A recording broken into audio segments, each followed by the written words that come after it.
E o governador de São Paulo, Tarcísio de Freitas, disse neste sábado que vê o tarifaço anunciado por Trump como algo complicado para o Brasil. Tarcísio ainda chamou a exigência de anistia de, aspas, ponto de vista, fecha aspas, diante da atual crise com os Estados Unidos. Em coletiva no interior do estado, o governador disse que é preciso estar de mãos dadas agora, deixar a questão política de lado e tentar resolver essa questão. Ainda na entrevista, Tarcísio reforçou a competência do governo federal para encabeçar a negociação com Trump e disse que a diplomacia sempre se saiu muito bem nisso. Ele afirmou ter procurado a embaixada americana para relatar as consequências do tarifaço a São Paulo. E eu gostaria de chamar para comentar esse e outros assuntos com a colunista do UOL, Letícia Casado, diretamente de Brasília. Letícia, boa tarde. Boa tarde, Sakamoto, tudo bom? Tudo bem. Letícia, é uma mudança na argumentação do governador Tarcísio de Freitas, né? A Mônica Bergamo, colunista do UOL, ela tinha trazido a informação de que os ministros do Supremo Tribunal Federal tinham ficado irritados, inclusive com o Tarcísio, que tinha proposto que liberassem o passaporte do Bolsonaro para ele ir negociar nos Estados Unidos o fim das tarifas, né? Ou seja, o derrotado nas eleições presidenciais que perdeu o Palácio do Planalto e no lugar daquele grupo que está à frente do Palácio do Planalto. E aí os ministros consideraram isso esdrúxulo. Ele também foi criticado por fazer reuniões com o encarregado de negócios da embaixada, e agora ele dá aquela justificativa dizendo, não, era só para informar São Paulo. Ele fala, não, o governo federal tem competência disso, Itamaraty, negociação, ou seja, ele dá uma recuada, né, diante das críticas, critica, ainda que de uma forma muito leve, a tarifação, depois que inclusive seu colega Zé Romeu Zema também teve que voltar atrás e criticar, porque os empresários mineiros, paulistas, catarinenses do país inteiro estão bastante irritados com isso.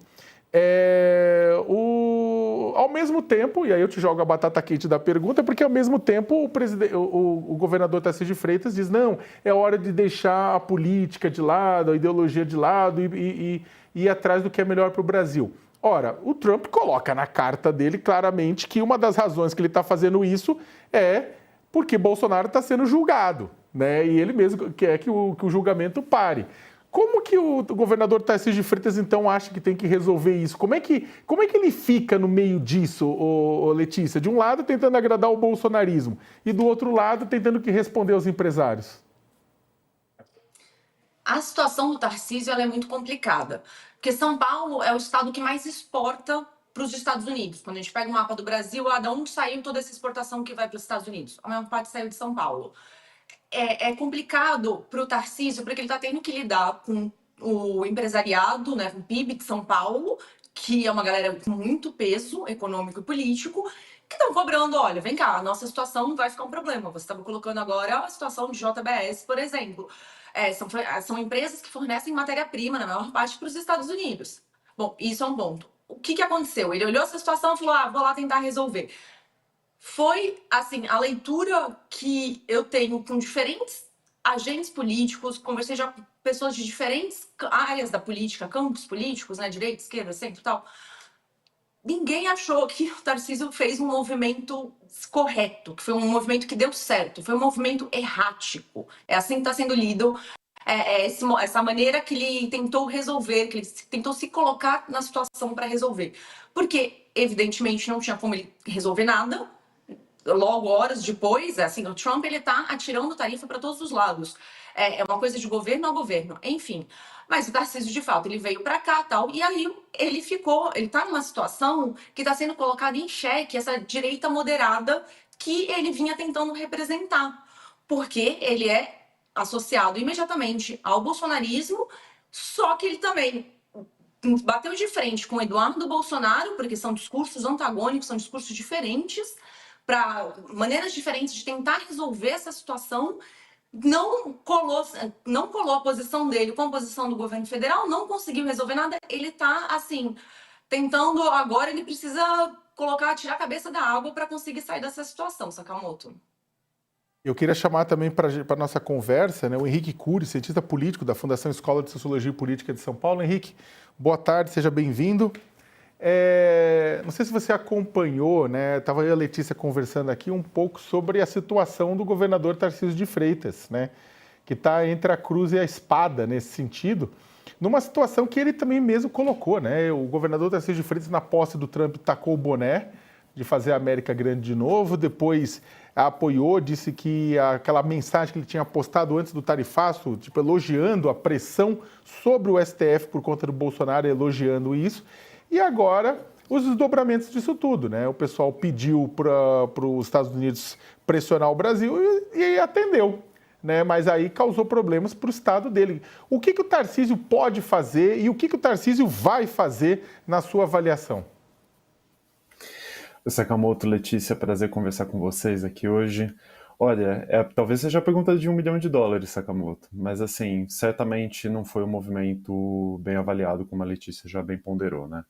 Você tem agora, mais uma vez, uma nova clivagem, dessa vez por um choque exógeno, né? Então, vem o tarifaço, como que as forças políticas aqui dentro do Brasil acabam se comportando.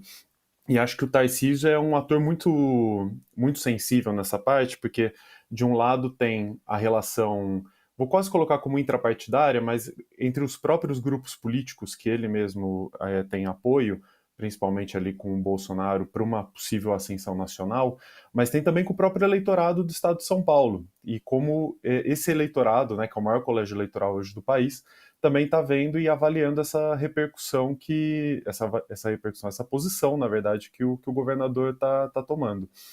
Agora, acho que é interessante a gente ver, porque analisar do ponto de vista que esse pode estar sendo, mais uma vez, um teste também para o bolsonarismo. Então, o quanto desse tarifaço ele vai ser apoiado numa possível narrativa de proteger Bolsonaro é proteger o Brasil, o quanto o Tarcísio vai conseguir trazer para si esse eleitorado que está um pouco confuso, que não está vendo com bons olhos essa movimentação pró-Trump, pró-tarifaço, né? Até porque tem uma ideia aqui nessa Sakamoto, Letícia, que é interessante, do voto econômico, quase um voto econômico às avessas aqui, porque historicamente o desempenho do governo ele é avaliado pelo eleitor para vencer ou perder as eleições. O que a gente está vendo é uma força exógena, aí, no caso especificamente dos Estados Unidos, tentando atrapalhar o desempenho econômico do Brasil ou a percepção do eleitorado sobre a economia brasileira. O quanto isso vai, de fato, atrapalhar o atual governo vigente, ou vai, de fato, ser visto como, olha, o governo não conseguiu desempenhar porque nós tivemos forças políticas fora do Brasil que trabalharam para que nós não conseguíssemos resolver o problema, para trabalhar bem. Então, o Tarcísio está, de fato, numa posição muito delicada, principalmente pensando em ascensão nacional. Acho que talvez fazer um pouco o dever de casa no estado de São Paulo por uma possível reeleição e rever esse posicionamento em relação ao tarifaço talvez fosse uma ideia um pouco mais segura. Até porque a gente está vendo nessa, só para finalizar aqui, que o Tarcísio decidiu em nenhum momento falar sobre anistia. Não é a primeira vez que ele tem a oportunidade de falar sobre a importância ou não da anistia para o próprio grupo político, e ele, de novo, não cita.